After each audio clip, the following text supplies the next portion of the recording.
السلام علیکم ویئرس، کیسے ہیں آپ لوگ؟ بھائی سود کا بڑا رونا ہوتا ہے. ہم سود دے دے کے پریشان ہو جاتے ہیں. سود لینے پہ قادر نہیں لیکن سود چھوڑنے پہ قادر ہیں. ہم سود کھائیں کیوں؟ سود لینے والا اللہ رسول سے جنگ کرتا ہے. تو ہم بینکوں سے جو پروفٹ لیتے ہیں پروفٹ لاس پہ، وہ بھی سود ہے، انٹرسٹ جسے کہتے ہیں. سود کی لعنت سے نجات کیسے حاصل کی جائے؟ یہ بہت قدیم پرانی چیز ہے مانا. اور جہاں تک آتا ہے مختلف روایات ہیں، لیکن سب سے پہلے اہل یہود بنی اسرائیل میں سودی نظام شروع ہوا اور انہوں نے اس کو بہت پروموٹ کیا. وہ چلتے چلتے جب وہ ایک ان کا قبیلہ کے مدینے میں آباد ہوا، یثرب جو کہلاتا تھا، اور وہاں سے وہ سودی نظام مکے تک بھی آیا، پورے عرب میں پھیل گیا. تو رسول اللہ صلی اللہ علیہ وسلم نے جب سود کی حرمت پہ آئی بات، آیتیں اتری، تو خطبہ حجۃ الوداع نے صاف صاف سود کو منع کر کے خود اپنا بھی سود جو بنتا تھا کسی کا، جو قرض کسی نے لیا تھا رسول سے، اس کو معاف کیا اور اللہ رسول سے جنگ قرار دے دیا گیا. اس کے بعد اس کو کھانا، اس کا کاروبار کرنا، رشوت لینے والا دینے والا دونوں جہنمی ہیں. رشوت دبالی چلتی ہے، سود حرام ہے، اللہ رسول سے جنگ ہے، نعوذ باللہ. جناب سود کے بغیر چلتا نہیں ہے. یہ کہا جاتا ہے ہمارے بڑے بڑے ایکسپرٹس، فائنینس کے ایکسپرٹس، ٹھیک ہے، اکنامکس کے ایکسپرٹس، یہ سود تو دنیا بھر میں ہے، ہم کیا کریں؟ سود کے بغیر کیسے چلے گا؟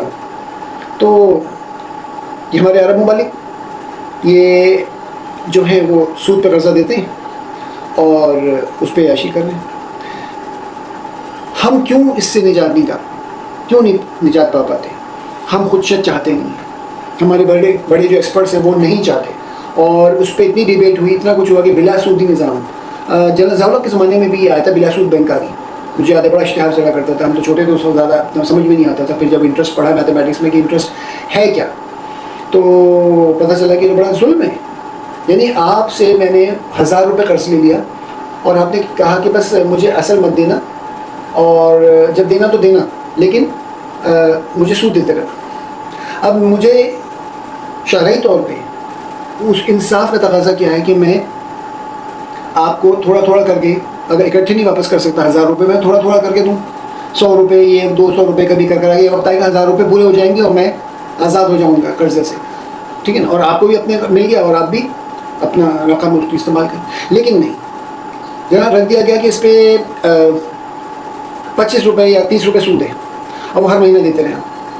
اب وہ 25-30 روپے میں ہر مہینہ دیتا رہوں لیکن اصل واپس نہیں ہو رہا. بات سمجھیں، ٹھیک ہے نا، اصل واپس بالکل نہیں ہو رہا. تو وہ 1000 روپے ویسے کے ویسے رہ جائیں گے، اور میں کتنے مہینوں کتنے سال تک وہ سود دیتا رہوں یہاں تک کہ وہ رقم 1000 سے بھی زیادہ ہو جاتی، تجاوز کر جائے گی. 1000 سے 1500، 2000، 3000. میں نے اس کو بندے کو جس سے قرض لیا تھا اس کو میں نے 1000 لیا اور میں نے 3000 اس کو واپس کر دی. پھر بھی میرا قرض 1000 روپے میرے اوپر چڑھا ہوا ہے ابھی تک.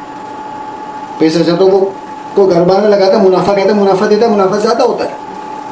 لیکن نہیں، یہ چیز اتنی زہر بن کے ہمارے معاشرے میں آ گئی ہے کہ پروفٹ کے ساتھ ساتھ لاس بھی ہو سکتا ہے. وہ لاس سے بچنے کے لیے اس خطرے کے پیش نظر بس تمہیں چاہے فائدہ ہو نقصان ہو، تم نے مجھ سے قرض لے لیا، کہیں بزنس بھی لگا رہے ہو تم، تو تمہیں نقصان و فائدہ ہمیں نہیں پتا، ہمیں اتنی رقم چاہیے فکسڈ. تو جو چیز فکس ہو جاتی ہے، چاہے وہ منتھلی ہو، چاہے وہ ویکلی کر لیں، ڈیلی کر لیں، جس بیس پہ کر لیں، ایک جو طے آ گیا آپ لیول، اب اس پہ آپ مستقل اس کو پے کر رہے ہیں، تو وہ فکس جو چیز ہے وہ سود ہے. That is called interest.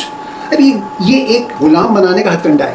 آج دیکھیں IMF، international monetary fund, world bank, ADB Asian development میں، اور اس طرح کے بہت سارے ادارے ایسے ہیں جو پس پردہ یہود کے ہی، کئی کرسچن ہے، کوئی اور اونر ہے، لیکن یہود کا ہی پلاننگ ہے پوری کہ دنیا کے سارے جو خاص طور پہ تھرڈ ورلڈ اور دوسرے ممالک، ان کو غلام بناؤ. غلام کیسے بناؤ؟ اب وہ کالونیلزم والا نہیں کہ نکل کے چلے گئے فوج لے کے چائنا پہ چڑھائی کر دی اور انڈیا پہ چڑھائی کر دی اور آسٹریلیا قبضہ کر لیا تو برٹش امپائر بن گئی. کالونیلزم یا نو آبادیاتی نظام کا جو دور تھا وہ اب نہیں رہا کہ جا کے قبضہ کر کے بیٹھے ہوئے. پھر وہ آزادی کی تحریک شروع ہو جاتی ہے اور پھر وہ وار آف انڈیپینڈنس اور انڈیپینڈنس موومنٹ، اور آخر کار آپ کو سب چھوڑنا پڑتا ہے. برٹش نے کیا نا، چائنا چھوڑ دیا، آسٹریلیا کو چھوڑا، کینیڈا کو چھوڑا، امریکہ کو آزاد کیا. اسٹیچو آف لبرٹی کیا ہے؟ وہ برٹش سے آزادی کی نشانی ہے، اسٹیچو آف لبرٹی. اور اسی طریقے سے ایجپٹ کو، انڈیا کو، سب کو آزادی دی. یہاں پہ پارٹیشن ہوا، پاکستان بنا، انڈیا بنا، ٹکڑے ہوئے. لیکن اب یہ نہیں ہوتا. اب رول کرنے کا دوسرا طریقہ ہے. وہ کیا ہے؟ آپ کو اپاہج بنایا جائے، آپ کا معدنیات پہ آپ کی کنٹرول نہ ہو، ان کا کنٹرول ہو. وہی جانتے ہو تیل کیسے نکالتے ہیں، وہی جانتے ہو کہ گیس کیسے نکالنا ہے، کوئلہ کیسے نکالنا ہے، وہی جانتے ہو کہ آپ کی 2 میٹلز ہیں مختلف قیمتی دھاتیں ہیں یا کوئی ایسی چیز، وہ نکالیں گے، اس کا 50% 60% خود کھائیں گے، آپ کو 40% دیں گے، واٹ ایور. یہ ایک ایسا نظام کہ اس کے بعد وہ آپ کو جکڑ کے رکھتے ہیں. پھر آپ جب نہیں اتنے خود کفیل ہو پاتے ہیں تو آپ غریب ہونے لگتے ہیں، آپ کو قرضے چاہیے. وہ کہتے ہیں قرضہ لو ہم سے، نہیں چل رہا ملک نہیں چل رہا، لو ہم سے قرضہ لے لو اور اتنے سالوں میں دینا اور اتنے عرصے تک سود دینا. اب آپ پھنس گئے، قرضہ لے لیا، اب آپ چلا رہے ہیں، جو کچھ بھی کر رہے ہیں آپ سود دیتے رہے، اصل وہیں کا نہیں رہے گا. پھر اب آپ مہنگائی ہوگی، عوام پہ بوجھ ڈالیں گے، عوام سے کہیں گے بھائی ہمیں تو وہ قرضہ چڑھ گیا ہے اور اب ہمیں یہ دینا ہے، اتنے پیسے ہمیں انٹرسٹ میں دینے، اتنے پیسے ہمیں قسطوں میں دینے، تو ورلڈ بینک کو واپس کرنا ہے، IMF کو واپس کرنا ہے، اور یہی شرائط ان کی ماننی پڑیں گی. یعنی کمال ہے، میں آپ کو قرضہ دے رہا ہوں، کہہ رہا ہوں اس شرط پہ کہ یہ پیسہ یہاں استعمال کرو، مجھے سارا اس کا نوٹیفیکیشن ہونی چاہیے، کہاں کا تم نے حساب کتاب کر کے بتاؤ کہ اس کو کہاں یوز کیا تم نے. دوسرے یہ کہ میں جو کہوں گا کہ یہ چیز مہنگی کرو، یہ کرو، یہ کرو، یہ سب کام کرو، اور پھر یہاں سے جب آئے ریونیو تو وہ مجھے پے کرو سود کی شکل میں اور قسطوں کی شکل میں. میں بتاؤں گا آپ کو، آپ کہیں گے بھاڑ میں جاؤ، اپنے گھر جاؤ، دفعہ ہو. ایک تو بڑا احسان کر رہے ہیں، پیسے دے رہے ہیں، مجھے بتا رہے ہیں کہ میں کیسے کروں گا، مجھے دے دیا میں آپ کو واپس کر دوں گا بھائی ایک خاص وقت میں، آپ مجھے سکھائیں نہیں، یہی کہیں گے نا آپ. لیکن یہی نہیں. اب یہی چیز ہوتی ہے، بجلی نہیں کر دیں اب عوام چیخ رہی ہے، پیٹرول مہنگا کر دیں عوام چیخ رہی ہے، ہمارے حکمران کی چلے جا رہے ہوتے ہیں. کیوں؟ کیونکہ اس کے غلام نہیں ہیں. اور صرف پاکستان نہیں، دنیا بھر میں ایسے ممالک جو ان سے انٹرسٹ میں قرضے لیتے ہیں، وہ ان کے، تو یہ یہود نے غلام بنا لیا. اب جب وہ آپ کو جکڑ لیتے ہیں، خود وہ امیر سے امیر تر ہوتے چلے جا رہے ہیں، ساری اکنامی ورلڈ کی ان کے پاس ہے. اس طرح سے انہوں نے ورلڈ پاورز کو اپنے قبضے میں کر لیا. امریکہ دیکھیں ان کی مرضی کے بغیر نہیں چلتا، مجبور ہوتا ہے پریزیڈنٹ آف امریکہ کوئی بھی ہو، کسی بھی پارٹی کا ہو، وہ جیوز کے رحم و کرم پہ ہے. اب چاہے ان کو زائنسٹ کہتے ہیں، جیوز کہتے ہیں، جو کہتے ہیں. اسی طریقے سے اور ممالک سب اسی طریقے سے ان کے جکڑ، ان کے ہتھ کنڈا یہ ان کی چکر، ان کی گرپ میں آ جاتے ہیں. وہ گریب کر لیتے ہیں، آپ کو پکڑ لیتے ہیں قسط، اور اب وہ جو چاہیں گے وہ آپ سے منوائیں گے. اس سے نجات مل جائے تو آپ غلامی سے نکل جائیں گے. اب یہ دوسری طرح کی غلامی ہے، یہ slavery, different kind of slavery. جو پہلے تھی کولونیلزم کے زمانے میں، جو کالونیز ہوتی تھی، India was a colony, Australia was a colony, China was a colony of British umpire. اب وہ چیز نہیں ہے، اب طریقہ بدل گیا ہے اور زیادہ خطرناک ہو گیا ہے. ہمارا بچہ جو قرضوں میں جھگڑا ہو، اور حکمراں جو ان کی مرضی کے ہوتے ہیں. ایسے حکمراں آ جائیں جو ان سے نجات پانا چاہیں. جیسے مشرف کے زمانے میں کچھ بھی ہو جائے، جیسے کہ پرویز مشرف اکنامی اچھی کر دی تھی، اس نے IMF کو ٹاٹا کر دیا تھا، بائی بائی خدا حافظ. یہ ان کو سمجھ میں نہیں آیا، فوراً فٹافٹ سب کو چلا کہ بھائی اس کو تو نکالے تو ہمارا کام خراب کر دے گا، پاکستان تو حاصل لے جائے گا، ہماری منمانی اپنی کرے گا، ہماری نہیں سنے گا.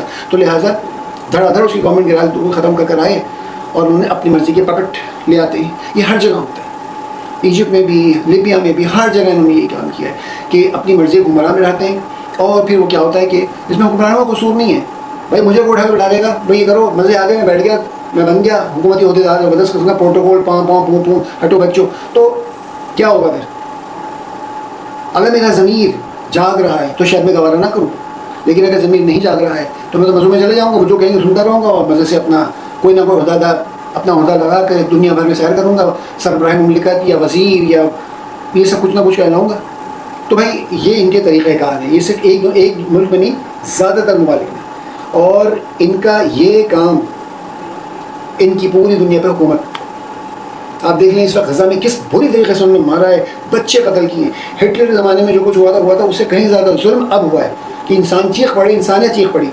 لیکن بہت سارے عوام تو ان کے خلاف ہیں، لیکن لیڈران جو ہیں ممالک کے بہت سارے ان کا ساتھ اس لیے دے رہے ہیں کہ مجبور ہیں، نہ چاہتے ہوئے، کسمساتے ہوئے، منہ بناتے ہوئے کہ ہم کیا کریں، ہاں ہم اسرائیل کے ساتھ کھڑے ہوئے.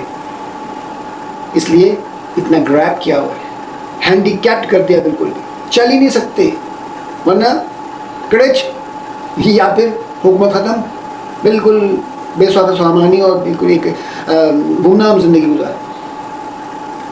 تو لہٰذا یہی طریقہ کار ہے کہ سب مل کر کے اس کامن دشمن کو، چاہے کسی مذہب سے ہو، کسی ملک سے ہو، یہ ایک دشمن ہے جو کامن ہے. لعنت تو ہے زائنسٹ کے بانی پہ، اس لیے اس نے زائنزم شروع کیا تھا، خود اس نے خودکشی کی، اس کی بیٹیوں نے خودکشی کی، یعنی اس کا خاندان ختم ہوا، کسی نے اسٹیٹ آف اسرائیل بنتے نہیں دیکھا. اور ایک کوئی نواسہ پوتا اس کا رہ گیا ہے، اور وہ کہیں پتہ نہیں کچھ ہے کسی چھوٹے موٹے عہدے پہ، وہ پہنچ پایا ہے اسرائیل. مقصد کہنے کا یہ ہے کہ یہ دنیا میں فتنے ہیں، ہوں گے اور پھر ختم بھی رہیں گے، اس لیے کہ دنیا اللہ تعالیٰ کی ہے، انسان جانور مخلوق سب اللہ تعالیٰ کی ہے، کوئی اپنی مرضی سے سب کچھ نہیں کر سکتا، جو اللہ چاہے گا وہ ہوگا۔ تو اس روایت کے مطابق، احادیث کے مطابق ان کو پاور ملے گی، دجال آئے گا، ان کا سربراہ ہوگا، پھر عیسیٰ علیہ السلام آئیں گے، قتل ہوگا، سب کچھ ٹھیک ہے، اس وقت ہمیں ان کو برداشت کرنا ہے۔ لیکن ہم اپنا لائحہ عمل کیا طے کر رہے ہیں؟ ہم اپنے آپ کو ان سے کیسے بچنے کی کوشش کر رہے ہیں؟ ہم لوگ غلام کیوں بنے چلے آ رہے ہیں؟ ہمیں کوشش تو کرنی چاہیے نا اپنی زندگی میں، اپنے ایمان کو بچائیں سب سے پہلے، اور اس کے بعد ہم اس نظام کے خلاف جو ان کا قائم کیا ہوا ہے ساری دنیا میں فساد ہے، تو اب دنیا ان کے خلاف ہوگی، ان کے اصل چہرے سامنے آ گئے، لوگ ان سے نفرت نہیں، شدید ترین نفرت کرنے لگی ہے خلقت اس وقت۔ مسلمانوں سے زیادہ ویسٹرن ورلڈ، وہ لوگ ان کے خلاف باہر پٹ رہے ہیں، جلوس نکال رہے ہیں، اور پولیس سے پٹ رہے ہیں، گرفتار ہو رہے ہیں، عمر رسیدہ تک لوگ۔ ہمیں کیا ہماری ذمہ داری نہیں بنتی اس بالکل بھی؟ ہمیں سب سے پہلے فرض بنتا ہے بینگ اے مسلم، یہاں تو آواز بھی نہیں اٹھا سکتے تھے۔ تو آپ دیکھیے جو کچھ بھی ہو رہا ہے یہ آپ کیونکہ آپ مفلوج ہیں اسی سودی نظام کے تحت، یا قرضوں سے آزاد ہوں، سودی نظام سے آزاد ہوں گے تو قرضوں سے بھی آزاد ہوں گے، خود کفیل ہوں گے تو ان کی غلامی بھی ختم ہوگی، تو پھر جو ہے وہ آپ کی اکنامی اچھی اور مضبوط ہوگی، ورنہ تو پھر یہ طرح ذلیل و خوار ہوتے رہیں اور ان کے غلام بن کے بیٹھے رہیں، اور بس پھر slavery is the only not choice, مجبوری۔ دعا کی درخواست ہے، دعا میں یاد رکھیے گا۔ السلام علیکم۔